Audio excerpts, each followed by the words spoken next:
Hello, hello, hello. What a glorious day to be with you today. I'm celebrating the coming together we had last month of some of us in the picnic and a celebration of Reverend Ron's great, big, glorious birthday. So thank you all for the ways you bless this ministry, for the ways you live out into the world, and for being and expressing God's light and love in all the ways that you radiate that and live in action to that.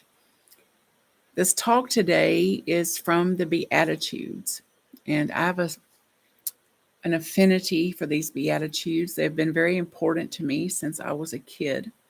So it's likely you've heard me reference them, speak them, or even speak about them over the course of our time together. I'm likely believing, I believe likely that you are very aware of the Beatitudes, regardless of what religion we grew up with or our lack of religion or whatever religion we're a refugee from, or even agnostics, atheists likely have some experience and relationship with the Beatitudes, all 8 of them. So as I read these and reference these today, I'm going to invite myself to embody them and to see and imagine how I would be if I was living as these Beatitudes, if I was being the Beatitudes, if I was be-attituding. So see how this affects you and what could be possible here as we dial up our Beatitudes luminosity. Number 1, blessed are the poor in spirit, for theirs is the kingdom of heaven.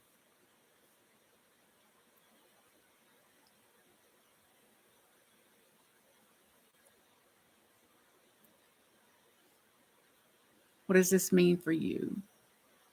I was leading a class on the Beatitudes recently, and I asked some of the folks that were attending the class to rewrite the Beatitudes based on how they felt it in their mind and body and soul and spirit, and how else could they say the same thing. And this is how one of my friends and colleagues and one of the participants of the Beatitudes class rewrote this. Blessed are the poor in spirit, for theirs is the kingdom of heaven. I'd interpreted it as something along the lines of, for me, Martha, be more satisfied with what you have. Be grateful for what I have. Share all the things I have with others because I feel better when I do that. I feel good when I do that, regardless of how little I have, regardless of how little I might have, how little I could have. I'm going to continue to share it with others because it is the right thing for me to do. I also had a sense that this one for me means blessed are those who are completely present to the reality as it is without resisting it. And for me, without as much wanting. So then I'm alive in the abundance of what is, purely inspired by what is, instead of seeking, wanting, needing more, more, more, more, more. My friend interpreted this one as this: blessed are pure, blessed are the pure in heart, those who can see things as others do and have a singular heart will experience God.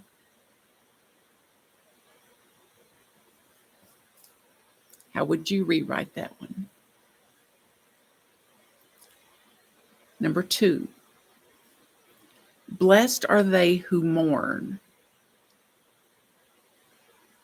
for they will be comforted. Blessed are they who mourn, for they will find comfort. For me, this also includes comforting those who are suffering, ever how I can, to help others feel better about a situation, a circumstance, to gain a new perspective, to uplift somebody in a time of loss or grief. And that if I'm willing to mourn and to stop spiritually bypassing the mourning that is included in our nature, just like Jesus demonstrated crying at the tomb of his friend, then I can be freer of emotional turmoils so that the suffering can flow out. It can rise up and pass. I interpreted this as blessed are those who mourn. Blessed are those who allow for humanness. Blessed are those who allow for humanness to lead us at times. My friend wrote it as, blessed are those who mourn. If you let yourself be emotionally opened up, you will experience being more deeply connected to God. How would you say or rewrite number 3? Excuse me, number 2. Number 3, blessed are the meek, for they will inherit the land. Blessed are the meek, for they will inherit. Humility comes to mind as I reflect and think about this. It's one of my very favorite words. And I looked it up once, and as I recall, it meant along the lines of being reduced to nothing, and not nothing out of not enoughness, but nothing as in infinity, a no thing. Humility, a true sense of who I am, not only who I am, but whose I am, which will get the ego out of the way. Blessed are the meek, for they will inherit. Humility, a true sense of who and whose I am. And I read one time that ego means edging God out. So this then says it's the opposite of edging God out, but to say, I am aware of my own oneness. I live in an atonement. My friend wrote it as, blessed are the meek. Those who are more settled will be more open to receiving truth. Those who are more settled will be more open to receiving truth and what God brings through our worldly experience. How would you write or rewrite or interpret Beatitude number 3? Blessed are the meek.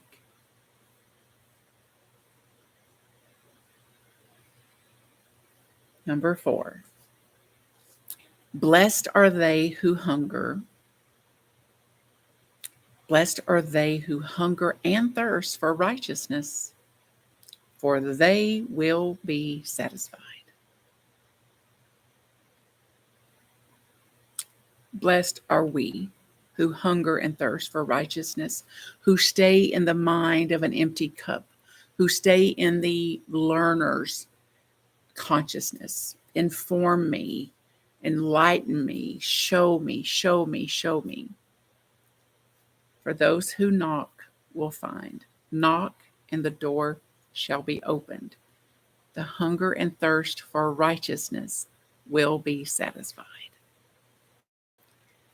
My friend wrote it as this: blessed are those who hunger. Follow a moral compass, and you will be filled.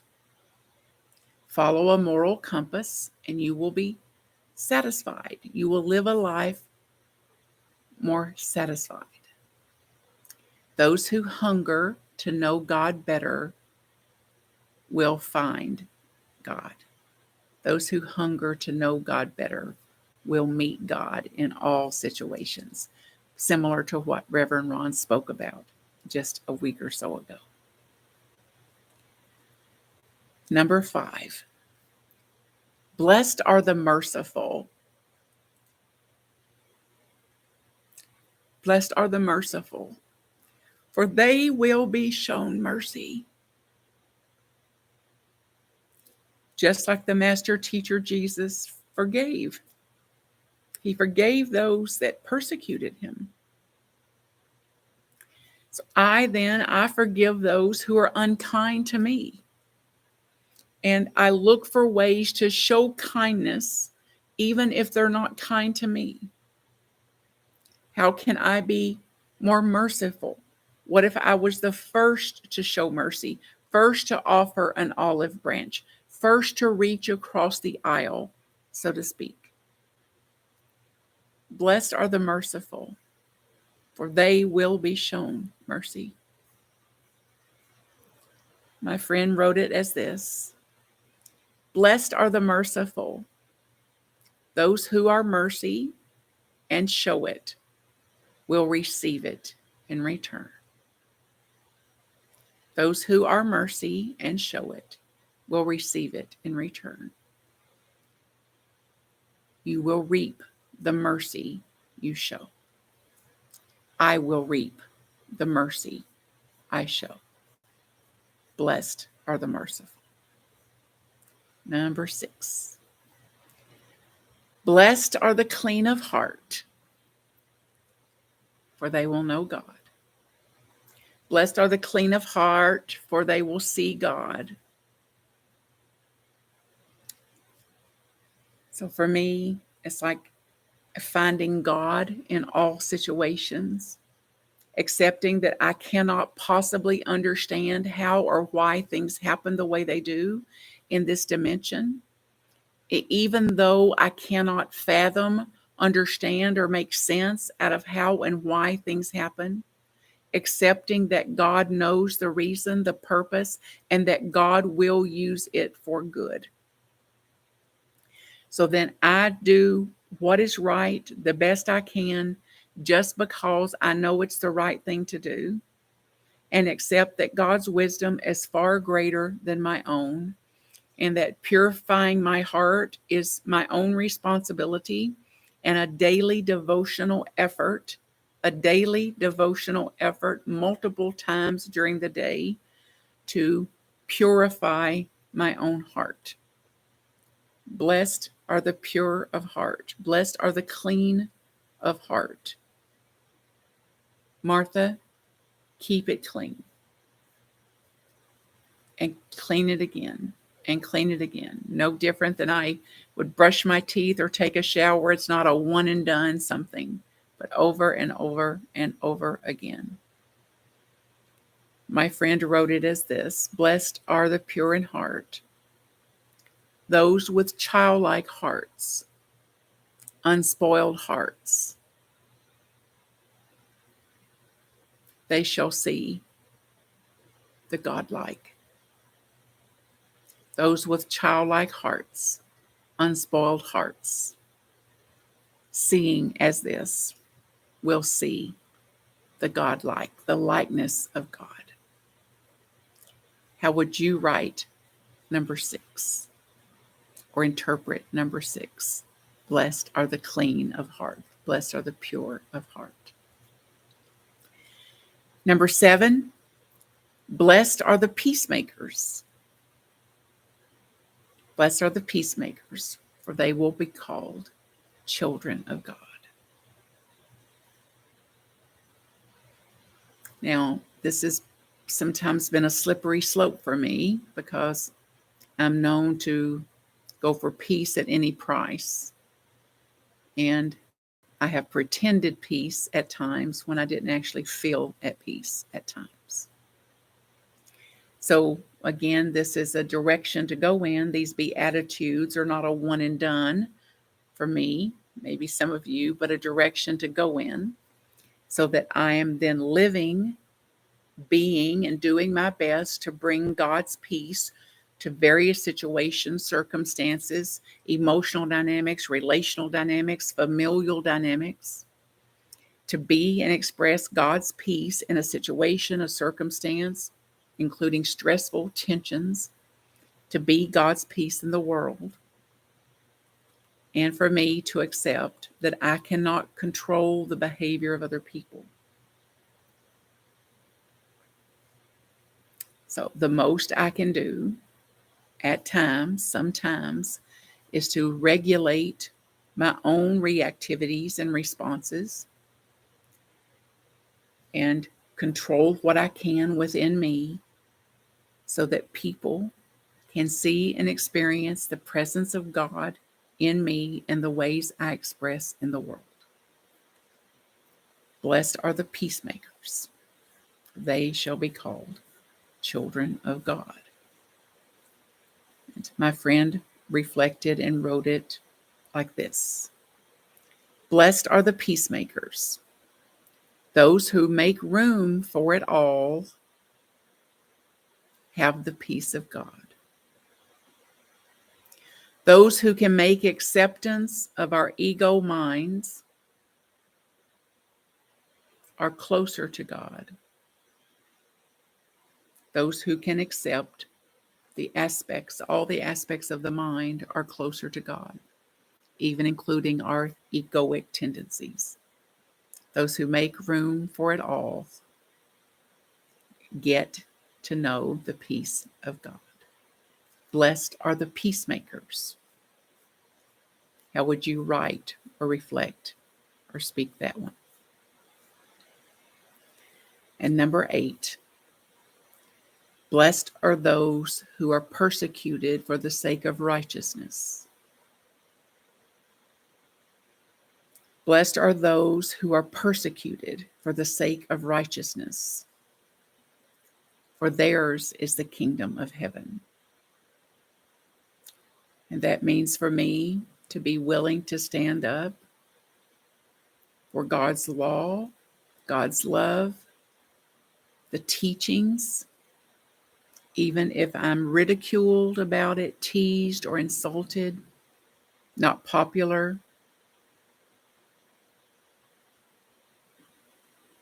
Sound easy? Blessed are those who are persecuted for the sake of righteousness.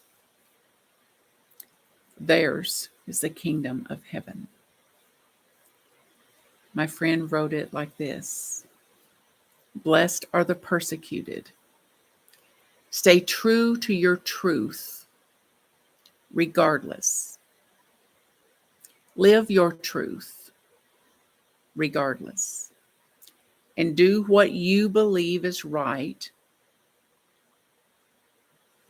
Do what you believe and feel like is right, and that would feel like heaven.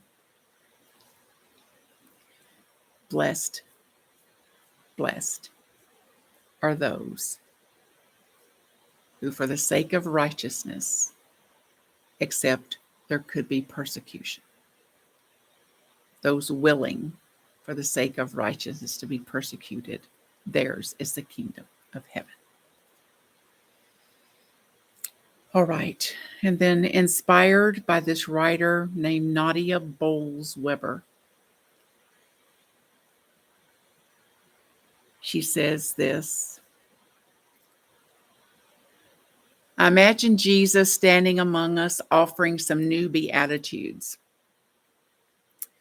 For example, blessed are the agnostics. Blessed are those who doubt, those who aren't sure, those who can still be surprised.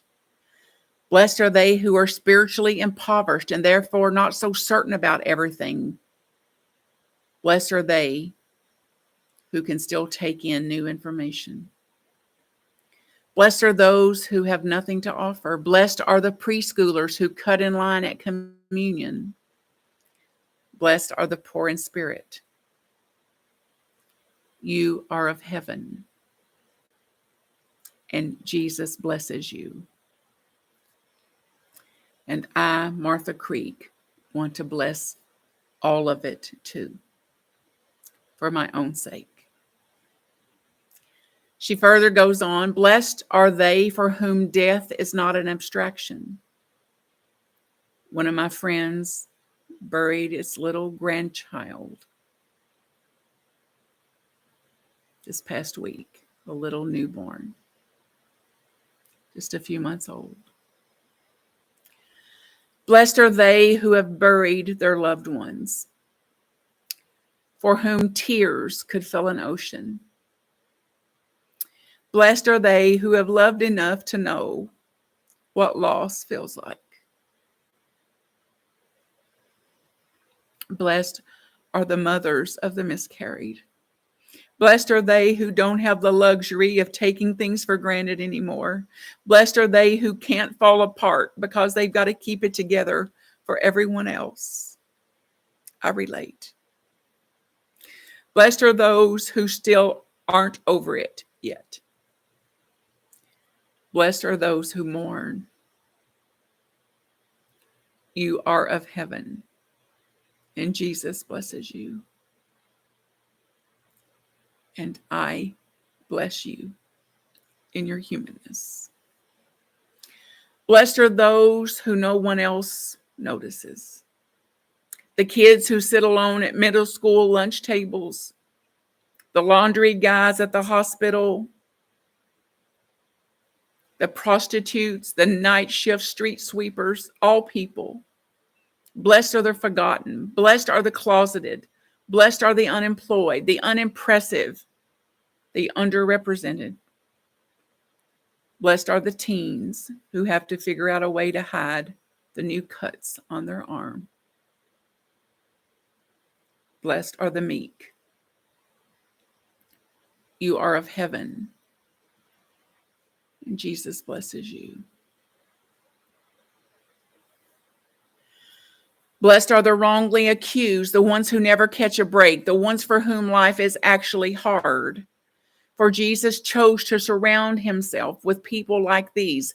Blessed are those without documentation. Blessed are the ones without lobbyists. Blessed are foster kids, special ed kids, and every other kid who just wants to feel safe and loved. Blessed are those who make terrible business decisions for the sake of other people. Blessed are the burned out social workers and the overworked teachers and the pro bono case takers, the caregivers. Blessed are the kind-hearted football players and the fundraising trophy wives. Blessed are the kids who step between the bullies and the weak. Blessed are they who hear that they are forgiven. Blessed all who know that they are forgiven. Bless those who have forgiven. Blessed is everyone who has ever forgiven anybody anything. Blessed is everyone who has ever forgiven me, even when I didn't deserve it. Blessed are the merciful. Blessed are the merciful, for they truly, totally get it.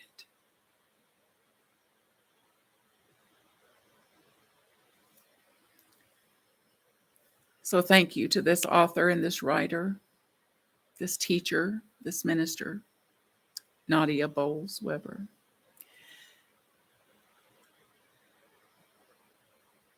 I received today a blessing because it is God's nature to do so. It is our birthright to receive this blessing.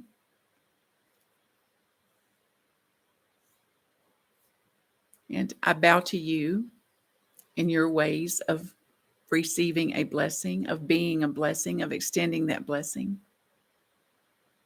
And the power and the potential at doing that today and right now in a world that admires the strong. That we admire the strength, of course, strength and might. And we also bless and accept our own human limitations, frailties, vulnerabilities. And to know that we are blessed, have always been blessed, and will always be blessed in and after the nature